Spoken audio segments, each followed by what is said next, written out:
हुकूमत को लड़ेंगे जुल्मी जब जुल्म करेगा जातिवाद के गलियारों से चप्पा चप्पा गूंज उठेगा जय भीम के नारों से। जुल्मी जब जुल्म करेगा मनवाद के गलियारों से चप्पा चप्पा गूंज उठेगा जय भीम के नारों से। जो बहनों को सम्मान कर न सके जो वो सरकार निकम्मी है, वो सरकार निकम्मी है, वो सरकार निकम्मी है, वो सरकार बदलनी है। बहनों के हत्यारों को फांसी दो, फांसी दो, बेटियों के हत्यारों को फांसी दो, फांसी दो। जो सरकार निकम्मी है वो सरकार बदलनी है, जो सरकार निकम्मी है वो सरकार बदलनी है। बहनों के हत्यारों को फांसी दो, फांसी दो। भीम आर्मी जिंदाबाद, जिंदाबाद, जिंदाबाद। भीम आर्मी जिंदाबाद, जिंदाबाद, जिंदाबाद। भीम आर्मी जिंदाबाद, जिंदाबाद, जिंदाबाद। और बहनों के हत्यारों को फांसी दो, फांसी दो। बहनों के हत्यारों को फांसी दो, फांसी दो। और बहनों हम शर्मिंदा है, तेरे कातिल जिंदा है। जय जय जय जय जय भीम, जय भीम, जय भीम, जय जय जय जय जय भीम, जय भीम, जय भीम। बैठो बैठो 2 मिनट आगे वाले बैठ लीजिए। अब सर बोलेंगे जरा सुनना, जरा सबको बोलेंगे। भाई थोड़ा जरा खुले खुले पीछे आ जाओ साथियों, पीछे आ जाओ, ऊपर को आ जाओ, पीछे पीछे। में जिस तरह से की हत्या का मामला सामने आ रहा है, पीड़ित पक्ष का कहना है कि उनके साथ रेप हुआ और जिंदा जला दिया गया। उसी को लेकर इंडिया गेट पर भीम आर्मी और ने साथियों ये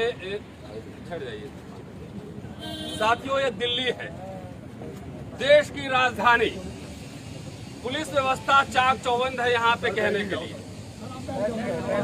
और दिल्ली में सरेआम मोहल्ले के बीच में कब्रिस्तान में 9 साल की बच्ची का बलात्कार होता है, सामूहिक बलात्कार। शमशानी कह लीजिए तो मोदी जी की भाषा है शमशान, कोई बात नहीं है। तो दलित इस देश में है क्या? वो तो मुसलमान भी नहीं है, हिंदू भी नहीं है, अस्पृश्य लोग है ये। तो जिस शहर में जहाँ पे जी चारों तरफ मकान बने हुए हैं, कब्रिस्तान में सामूहिक रेप और हत्या सबूत मिटाने के लिए जला दिया जाता है। आखिर ये क्या है? ये सिंपल अपराध है क्या? पहले ये बात समझना होगा। ये सिंपल अपराध नहीं है, ये एक मानसिकता है, मानसिकता विचारधारा है। ये बात समझना है हमें। ये विचारधारा, ये मानसिकता, ये कहां से आ रहा है? आपको याद होगा कि उत्तर प्रदेश के एक बड़े नेता हैं जिन्होंने कहा था कि कब्र में से उखाड़ के बलात्कार करने की बात की थी। याद होगा आप लोगों को, अगर मेमोरी ठीक है तो। वो मानसिकता वहां से आ रही है कि जो दिल्ली में जो इतनी हिम्मत, इतने पुलिस वाले भाई यहाँ हमारे प्रदर्शन में सिक्योरिटी में लगे हुए। सुबह से मैं किसान संसद में था, 1000 से ज्यादा पुलिस वाले हमारे आगे पीछे टहल रहे। तो ये मानसिकता आ रही है उसी से, जिसको हम बार बार कहते हैं ये जनेऊ राष्ट्र बनाने की तैयारी है। जनेऊ राष्ट्र, वहां से मानसिकता आ रही है कि जहां पे दलितों के जीवन की, उसकी अस्मिता की, उसकी आबरू की कोई कीमत नहीं है। भाई साहब यहाँ आप लोग सब खड़े, चुनाव आएगा तो आपको समझाया जाएगा कि वाल्मीकि जी ऋषि थे, उन्होंने रामायण लिखा है और आप जो है जय जय करेंगे। उस समय हिंदू बना दिए जाएंगे। डॉक्टर जय भीम के नारे लगा रहे थे, लेकिन नारे लगाने से पहले ये सोचिए कि आपके शत्रु कौन है, वैचारिक कौन शत्रु है। अचानक आप देखिए जब जब साहब बोलते हैं कि दलितों को मत मारो, मुझे मारो, उसके बाद देश में दलितों के खिलाफ जो अत्याचार बढ़ जाता है। जहां देखिए वहां सहारनपुर है, कभी मधुबनी हो रहा है, सहारनपुर हो रहा है, कहीं दिल्ली हो रहा है, हाथरस हो रहा है। अखबार उठाकर देख लीजिए, सोशल मीडिया उठाकर देख लीजिए, हर दिन कहीं न कहीं बलात्कार और हत्याएं हो रही है। बात साथियों, सीधा और सीधा ये मसला जो है आप खेल समझिए कि ऐसे अपराधियों को सह मिलता है कहीं ना कहीं पॉलिटिकल प्रोटेक्शन। कहीं ना कहीं लगता है कि हमारा देश बन रहा है, हमारा देश मतलब जिसको हम बोलते हैं ये कौन लोग आज जो आपको कहती है, जो सबसे राष्ट्र की परिभाषा बताती है कि राष्ट्रवादी है, हम राष्ट्रवादी हैं, हर मुद्दे पे उछल के आती है। आज वो आरएसएस संघ परिवार वो कहाँ बोल रही है आपको हिंदू बनाती है, जब चुनाव आता है तब आपको हिंदू बना लेती है, और जब दलितों पे जुल्म अत्याचार होते हैं तब जो है वो कहीं उसका कोई प्रेस स्टेटमेंट नहीं आता है। इसलिए लड़ाई लंबी है साथियों।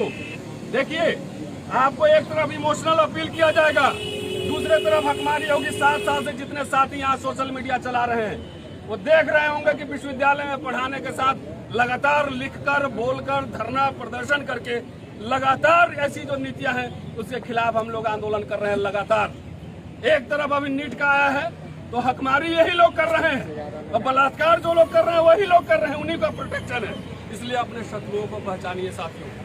लगातार इस देश में क्या हो रहा है, सारे रास्ते कहाँ जा रहे हैं। जिन लोगों की आस्था इस संविधान में नहीं रही, जो डॉक्टर अंबेडकर के खिलाफ जिन्होंने धरना किया, विद्रोह किया, जो संविधान चलाने वाले लोग, वैसे लोगों के हाथ में आज हुकूमत है। इसलिए ऐसे लोगों को पहचानिए, और जब तक ऐसे लोग, देखिए समाज वही जिंदा रहता है, इज्जत आबरू उसी के बसते हैं और अधिकार उसी के बसते हैं जो समाज जागृत होता है अपने हक हकूक के लिए है। एक नहीं, ये घटना नहीं, मैं संकेत मानता, ये संकेत मानता हूं मैं। आपके आरक्षण प्रतिनिधि भी खत्म हो रहे हैं, हक हकूक भी मारे जा रहे हैं, हिंसा भी बढ़ रही है, ईवीएम लीला भी हो रही, तमाम हो रही। तो ये सब एक ही घटनाक्रम, एक ही विचारधारा है, उसी के अलग अलग पहलू हैं। इसलिए जब तक ये इंसाफ नहीं मिलेगा, ये निर्भया केस से भी ज्यादा ये जो है अमानवीय जो है कृत्य हुआ। मनीषा, ये समझना, इसलिए हमें लगातार ऐसे सरकार के खिलाफ, दिल्ली पुलिस सबसे बेस्ट पुलिस, धरना लगाइए तो 50 लोग रहते हैं, 500 पुलिस रहती है, और लाइट जल रहा है वहां, लाइट जल रहा है वहां पे बलात्कार हो रहा है। तो इसका मतलब पुलिस और कानून का डर ऐसे लोगों को नहीं है। मतलब क्या है कि वहां लोकल लेवल पे हर जगह इस पूरे भारत में ऐसे मानसिकता वाले लोगों को एक तरह से सरकारी प्रोटेक्शन है। इसलिए जब तक ऐसे सरकार को, ऐसी व्यवस्था मानने वालों को जब तक उखाड़ नहीं फेंके, तब तक ये आंदोलन जारी रहना चाहिए। शुक्रिया साथियों, जय भीम। जय भीम। मैं चाहूंगा 2 मिनट हमारे राष्ट्रीय प्रवक्ता माननीय घनश्याम नागर जी आए और एड्रेस करें। एडवोकेट घनश्याम नागर।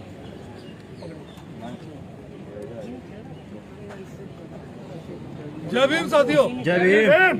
जय भीम। जैसा कि अभी हमारे प्रोफेसर साहब ने आपको बताया, वाकई ही मानसिक गुलाम बना दिए गए हैं हमारे लोग। हमारी बहन बेटियों के साथ अत्याचार होता है, कोई निकल कर नहीं आता। ट्विटर गैंग सारा मर जाता है, ये मनुवादी लोग कहाँ है?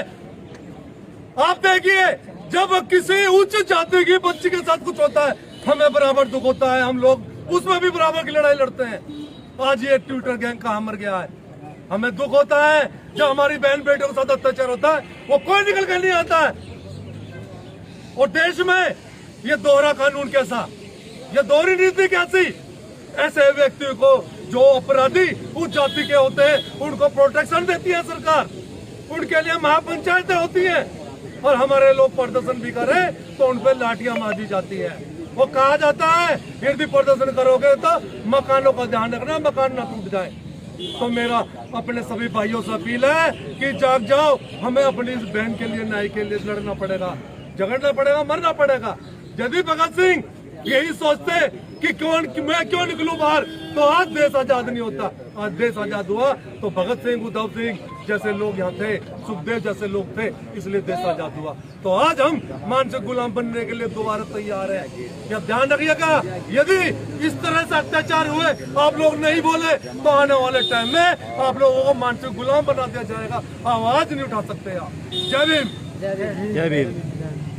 आदरणीय केडी सिद्दीकी जी, हमारे वरिष्ठ प्रदेश उपाध्यक्ष, अपनी बात रखेंगे 2 मिनट संक्षेप में, जो लंबे समय से। जय भीम साथियों। जय भीम। ये विडम्बना है और बहुत अफसोस है कि सदियों से जो जातिवादी व्यवस्था इस देश में काबिज है, जातिवादी व्यवस्था ने एक समाज को भेड़ और बकरी समझ रखा। जानवरों से ज़्यादा बदतर एक समाज की स्थिति हो गई है और जो उसके संवैधानिक अधिकार हैं उन अधिकारों को डेली कुचला जा रहा है। इसके लिए कहीं ना कहीं हम लोग भी जिम्मेदार हैं कि आज सैकड़ों साल बाद जब हम चाँद पर जाने की बात करते हैं, आधुनिक समाज और आधुनिक सुख सुविधाओं का उपयोग कर रहे हैं, उसके बावजूद भी आज हम अपने अधिकारों को नहीं समझ पाए। हमारे अंदर जनजागृति नहीं है, इसीलिए हम लोग ज़्यादा अपराध को और इन आक्रामकता को बर्दाश्त कर रहे हैं। जुल्म को जितना ज़्यादा बर्दाश्त किया जाता है, जुल्म उतना ही ज़्यादा फैलता है। जब आप जुल्म का विरोध करना शुरू कर देंगे तो जुल्म कंट्रोल में आ जाएगा।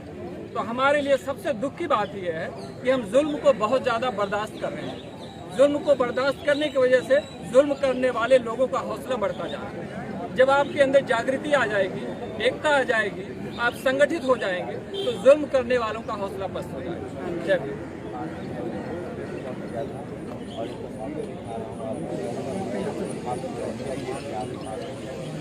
और बहना हम शर्मिंदा है, मेरे कातिल जिंदा है।